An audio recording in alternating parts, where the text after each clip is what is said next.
Assalamualaikum warahmatullahi wabarakatuh. Salam sejahtera untuk kita semua. Saya Marcel Junardi dari kelompok 5 akan mempresentasikan tentang tahapan penelitian komunikasi. Di dalam tahapan penelitian komunikasi ada langkah dalam riset komunikasi. Yang pertama adalah memilih masalah. Yang kedua, studi pendahuluan. Yang ketiga, merumuskan masalah. Yang keempat, merumuskan kerangka dasar. Yang kelima, memilih pendekatan. Yang keenam, merumuskan hipotesa. Yang ketujuh, menentukan variabel. Yang kedelapan, menentukan sumber data. Yang kesembilan, menyusun instrumen. Yang ke-10, analisis data. Yang ke-11, menarik kesimpulan. Yang ke-12, menulis laporan. Saya akan mulai menjelaskan tentang memilih masalah. Langkah pertama dari sebuah penelitian adalah memilih masalah. Realitas tidak serta merata menjadi masalah. Nah, dalam memilih masalah ini kita memerlukan syarat. Pertama adalah masalah relatif baru. Yang kedua, aktual.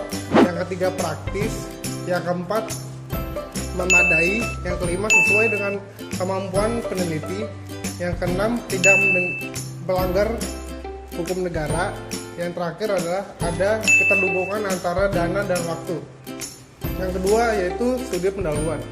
Penelitian kecil dilakukan dengan melakukan penelitian dengan mengambil sampel kecil untuk memperoleh gambaran tentang apa saja yang kita teliti. Selanjutnya adalah merumuskan masalah. Merumuskan masalah di sini yaitu masalah identifikasi harus kita rumuskan dan kita teliti agar tidak jauh dari topik pembahasan. Selanjutnya adalah merumuskan kerangka dasar. Merumuskan kerangka dasar di sini merupakan miniatur dari semua proses penelitian yang kita lakukan yang menerangkan tentang mengapa penelitian dilakukan, bagaimana proses penelitian dilakukan, apa yang akan diperoleh dari penelitian tersebut, dan untuk apa hasil penelitian tersebut. Selanjutnya adalah memilih pendekatan. Memilih pendekatan di sini, pendekatan sering disebut sebagai metode. Dalam sebuah penelitian, maka diperlukan perangkat untuk menjalankan penelitian. Secara garis besar, metode yang dapat digunakan dalam penelitian adalah kualitatif dan kuantitatif. Slide selanjutnya akan dilanjutkan oleh rekan kita yaitu Salsa. Menentukan variabel dalam paradigma positivistik, identifikasi atas objek penelitian yang mempunyai variasi nilai diperlukan.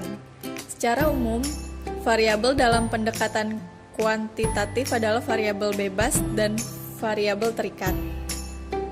Menentukan sumber data. Data merupakan informasi yang diperlukan untuk menjawab perumusan masalah dan atau untuk membuktikan hipotesis. Sumber data ada dua, primer atau mendapatkan langsung dari subjek atau respon, dan sekunder atau mendapatkan dari pihak ketiga. Pengumpulan data. Dari instrumen yang telah ditentukan perlu dilakukan pengumpulan data. Dalam metode kuantitatif diperlukan survei atau eksperimental. Sedangkan dalam metode kualitatif biasanya menggunakan wawancara, observasi, dan studi kepustakaan. Analisa data. Dalam metode kuantitatif terdapat teknik analisis data yang beragam dengan bantuan statistik. Sedangkan dalam penelitian kualitatif analisis data dilakukan dengan coding dan menemukan kategori-kategori tema dari data. Menarik kesimpulan. Hasil analisis perlu disajikan dalam bentuk logika inferensial. Serangkaian analisis dan pembahasan diabstrasikan dalam bentuk kesimpulan. Metode kuantitatif menggunakan kaidah kebenaran. Menulis laporan.